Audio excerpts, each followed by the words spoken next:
डूब चुका है। अब देखिए होता क्या है, जब समुद्र में जहाज रहता है ना, तो कोई जहाज कोई डूबने लगता है ना, तो एसओएस करता है तो दूसरा जहाज आकर उसको रेस्क्यू करता है। यहाँ तो दूसरा बाहर का बगल में जहाज है, कोई वहां जाना नहीं चाह रहा है कि जाएंगे तो वो भी डूब जाएंगे। तो देखिए हम चूंकि उस जहाज पर थे एक समय, मैं उस जहाज को छोड़कर चला आया, और वो जहाज डूब क्यों रहा है? कैप्टन की गलती से और कैप्टन का अहंकार से। अपने एक दिवसीय राजनीतिक दौरा बदलो बिहार के तहत मुंगेर जिला अंतर्गत हवेली खड़गपुर प्रखंड क्षेत्र के खंड बिहारी पहुंचे पूर्व केंद्रीय मंत्री आरसीपी सिंह, जहां पर उन्होंने बिहार के मुख्यमंत्री नीतीश कुमार पर जमकर हमला बोला है, जमकर जुबानी प्रहार किया है। उन्होंने यह साफ कहा है कि नीतीश कुमार डूबती जहाज है, उनकी जहाज डूब रही है तो वहीं डूबती जहाज के वो कप्तान है। क्या कुछ कह रहे हैं आरसीपी सिंह पूर्व केंद्रीय मंत्री, वो सुने आप लोग। वो मनरेगा से मिल जाएगा तो हमारा नेशनल एवरेज मैंडेज है जो कम है आज भी बढ़ेगा, और साथ ही साथ पैसे का दुरुपयोग होगा। तो देखिएगा कितना फायदा होगा किसान को। नेचुरल खेती में उनका फर्टिलाइजर पर, केमिकल पेस्टिसाइड पर बचत हो गई, हमारी जमीन की उर्वरा शक्ति आ जाएगी, हमारा जो भी उपज होगा वो स्वास्थ्य के लिए भी अच्छा होगा, और मनरेगा का टैगिंग हो जाएगी तो उनका मजदूरी का पैसा बचेगा। तो खेती जो है एक लाभ का पैसा हो जाएगा, और हमारे बिहार में जो ज्यादातर किसान है इससे इनको फायदा होगा। और खेती जब अच्छी होगी तो जिस बात की मैं बात कर रहा हूँ उद्यमी का, तो हमारे बहुत सारे जो हमारे किसान के बच्चे हैं, लड़के हैं, और भी जो भी साथी हैं, इसमें उद्योग भी लगाएंगे। आरसीपी के लिए सर मेरा एक मिनट, हाँ, लेकिन देखिए जिसकी जितनी सोच, मैंने आपको उदाहरण दिया कि ही माननीय मुख्यमंत्री 2006 में इंटेलिजेंस रिपोर्ट के बाद माले की मीटिंग करवा दी गांधी मैदान में, जो लोग आए उनको पानी पीने की व्यवस्था करा दी, और यहीं क्या किया जी, इस यहाँ पर परमिशन इन लोगों को नहीं दिया, पानी पीना तो छोड़ दीजिए। देखिए आपको सोच बड़ी रखनी पड़ेगी, आप सोच बड़ा रखिएगा तो बड़ा बनिएगा। छोटी छोटी सोच, ये सिर्फ मुखिया को तंग करना, किसी को केस में फंसा देना, किसी जांच करा देना, इसके आधार पर आप जो राजनीति करते हैं ना, उनकी दुकान सब बंद होने वाली है। सर मैंने बताया ना वो क्या कर रहे हैं कि पटना में रहेंगे तो सब उनको दबाव डालेगा, तो भागे रहो। अब वहाँ भागे, यहाँ जनता से मिलते नहीं। अब बताइए समाधान यात्रा में जाना, जनता से भेंट नहीं करेंगे, एमएलए एमपी से भेंट नहीं करेंगे, तो क्या समाधान यात्रा में जा रहे हैं? ये होता है दिन कट्टू यात्रा, जो है दिन कट्टू यात्रा है, दिन काटते रहिए। बिहार का कितना नुकसान हो रहा है जी।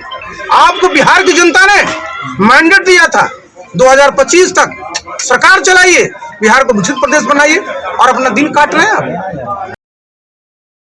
करके। देखिए होता क्या है ना कि आप किस चीज का इम्पोर्टेंस, गांव में किस बच्चे को इम्पोर्टेंस देते हैं, स्कूल में किस बच्चे को इम्पोर्टेंस देते हैं, समाज में किसको आप इज्जत देते हैं।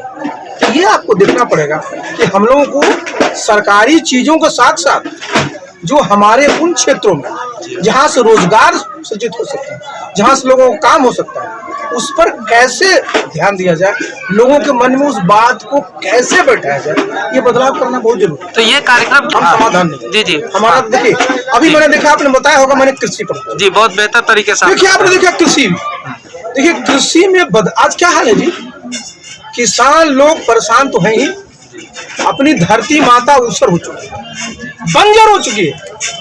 पिछले साल जितना किसान हमारे यूरिया डीएपी डाले थे, मिक्सचर डाले थे, उससे ज्यादा उनको डालना पड़ रहा है। उर्वरा शक्ति में पेस्टिसाइड जितना प्रयोग हो रहा है, सबसे ज्यादा कैंसर के पेशेंट पंजाब में है, उसके बाद बिहार में। तो मैंने इसलिए कहा कि जो तीनों तरह की खेती है, ट्रेडिशनल खेती, ऑर्गेनिक खेती, और जो हमारा नेचुरल खेती, तो हम लोग को नेचुरल खेती की तरफ जाना है।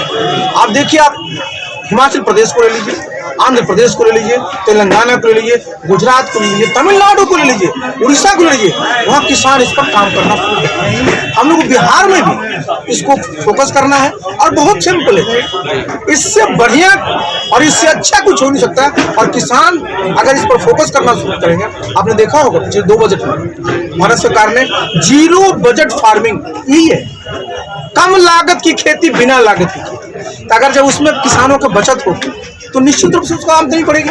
दूसरा मैंने जो कहा, जो मनरेगा है जी, आज मनरेगा को क्या लोग समझते हैं, लूट का साधन, फर्जी मास्टर रोल का साधन, करना कुछ नहीं है।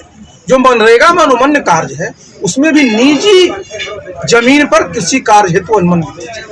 अभी तक हॉर्टिकल्चर तो मिल रहा है, लेकिन एग्रीकल्चर तो नहीं मिल रहा, उससे फायदा क्या हो? ये हम थोड़े तय करते हैं जी, बिहार का नेतृत्व कौन करता है, वो तो बिहार की जनता तय करती है। सर एक सवाल बोलिए। डूब चुका है अब देखिए होता क्या है, जब समुद्र में जहाज रहता है ना, तो कोई जहाज कोई डूबने लगता है ना, तो एसओएस करता है तो दूसरा जहाज आकर उसको रेस्क्यू करता है।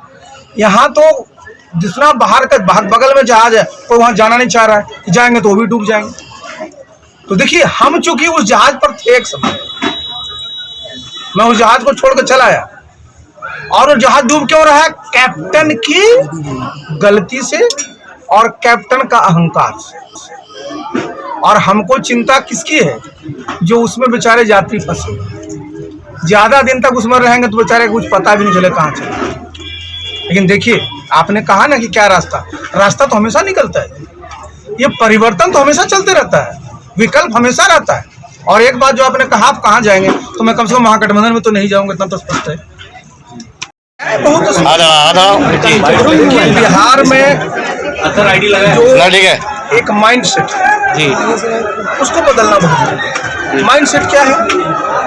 सबसे बड़ा माइंड सेट है कि सरकारी हर एक चीज में सरकार।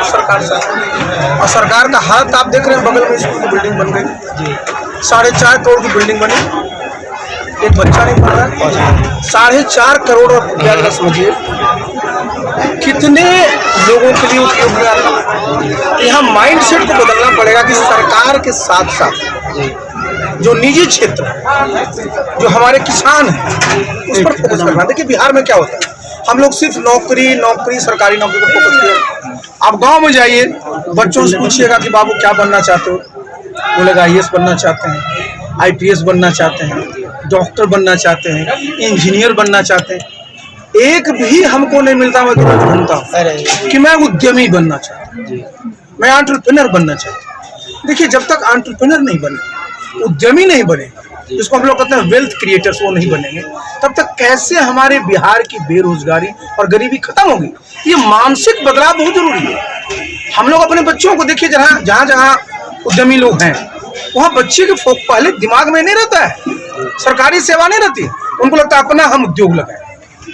हम लोग बिहार में उसी से हम लोग ग्रसित हैं, और ये बदलाव होना बहुत जरूरी। जरा आप ही समझिए, आज हमारी आबादी 13 करोड़ हो गई है, आगे चल के 20 करोड़ हो जाएगी। कितने लोगों को सरकारी नौकरी मिल ही नहीं सकती है साहब, पैसे नहीं है। तो हमारे पास जब तक उद्योग धंधे नहीं लगेंगे, ये कैसे लगेगा? जब आपके पास उद्यमी, कौन उद्यमी? सब बाहर का उद्यमी होगा। हम लोग अपने लोगों को भी जब उसमें उद्यम जब उसको बता देंगे, वो भी अगर एंटरप्रेन्योर किसको सोचना शुरू करेगा, वो भी समझेगा कि नए में अपना भी काम। तो आपने सुन लिया, आरसीपी सिंह थे, पूर्व केंद्रीय मंत्री थे, नीतीश कुमार के कभी करीबी माने जाते थे। पार्टी से हटाने के बाद उन्होंने जमकर हमला बोला नीतीश कुमार पर। आरसीपी सिंह ने यह साफ कहा है कि नीतीश कुमार का जहाज जो है वो डूब चुका है, तो वहीं जिसको निकालने की कोशिश कर रहे नीतीश कुमार, लेकिन कभी नहीं निकलेगा उनका जहाज जो है, जिस तरीके से बातें सामने निकल के आते हैं, उनका जहाज डूब रहा है और जहाज पूरे तरीके से आने वाले दिनों में डूब जाएगा। तो वहीं क्या कुछ कह रहे थे मुंगेर पहुंचकर आरसीपी सिंह, आपने सुना है। और भी तमाम खबरों के लिए NBC 24 के साथ बने रहें। बहुत बहुत धन्यवाद।